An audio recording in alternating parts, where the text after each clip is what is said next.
Hi, it's Mommy Bunny, and tonight we're going to read another chapter in my father's childhood. Chapter 3, My Father Finds the Island. My father hid in the hold for 6 days and nights. Twice he was nearly caught when the ship stopped to take on more cargo.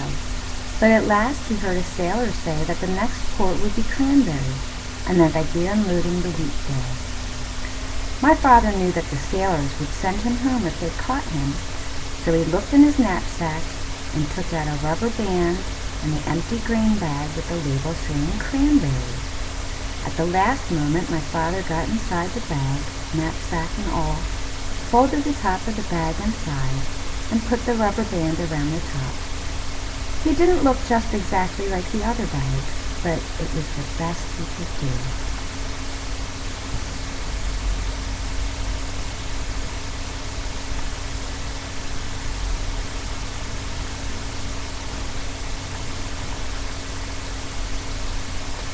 Soon the sailors came to unload. They lowered a big net into the hold and began moving the bags of wheat. Suddenly one sailor yelled, "Great Scott! This is the queerest bag of wheat I've ever seen. It's all lumpy-like, but the label says it's to go to Cranberry." The other sailors looked at the bag too, and my father, who was in the bag of course, tried even harder to look like a bag of wheat.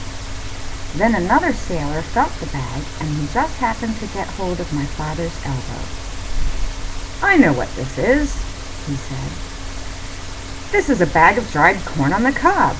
And he dumped my father into the big net along with the bags of wheat. This all happened in the late afternoon, so late that the merchant in Cranberry who had ordered the wheat didn't count his bags until the next morning. He was a very punctual man, and he was never late for dinner. The sailors told the captain, and the captain wrote down on a piece of paper that they had delivered 160 bags of wheat and 1 bag of dried corn on the cob. They left the piece of paper for the merchant and sailed away that evening. My father heard later that the merchant spent the whole next day counting and recounting the bags and feeling each one, trying to find the bag of dried corn on the cob. He never found it, because as soon as it was dark, my father climbed out of the bag, folded it up, and put it back in his knapsack.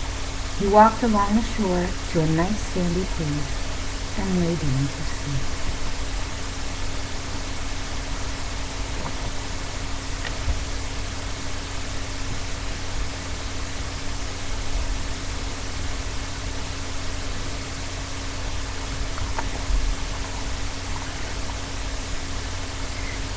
My father was very hungry when he woke up the next morning. Just as he was looking to see if he had anything left to eat, something hit him on the head. It was a tangerine. He had been sleeping right under a tree full of big, fat tangerines.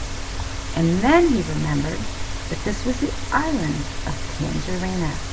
Tangerine trees grew wild everywhere.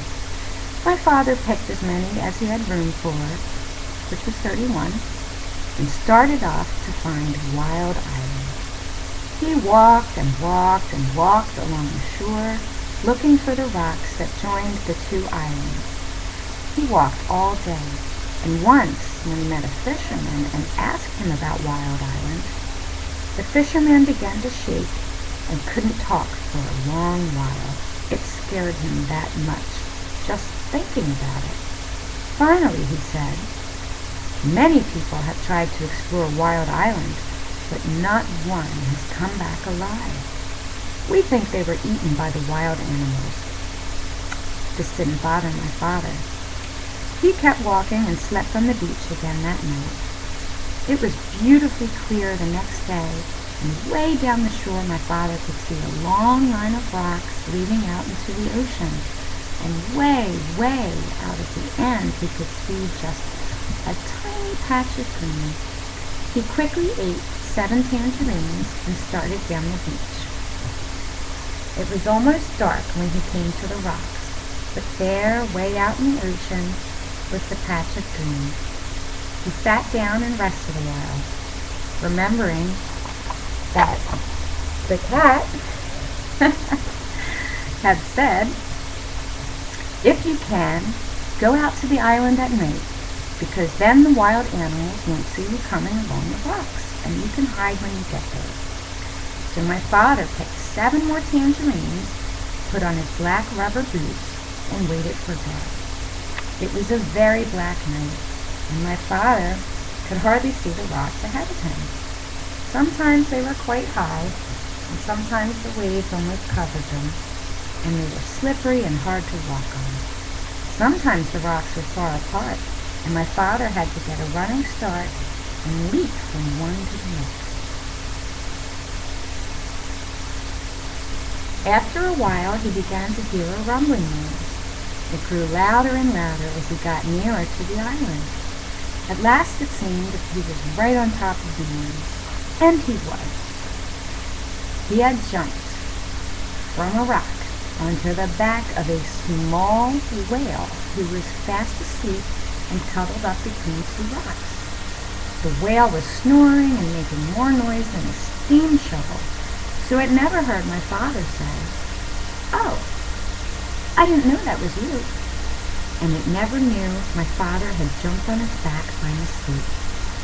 For 7 hours my father climbed and slipped and leapt from rock to rock, but while it was still dark, he finally reached the very last rock and stepped off into wild life.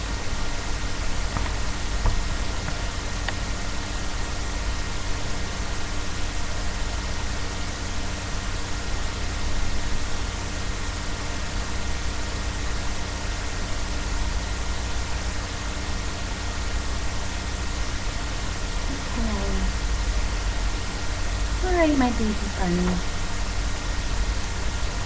I want you to get into bed and get all nice and snuggly. And remember that I love you very, very, very much. Okay.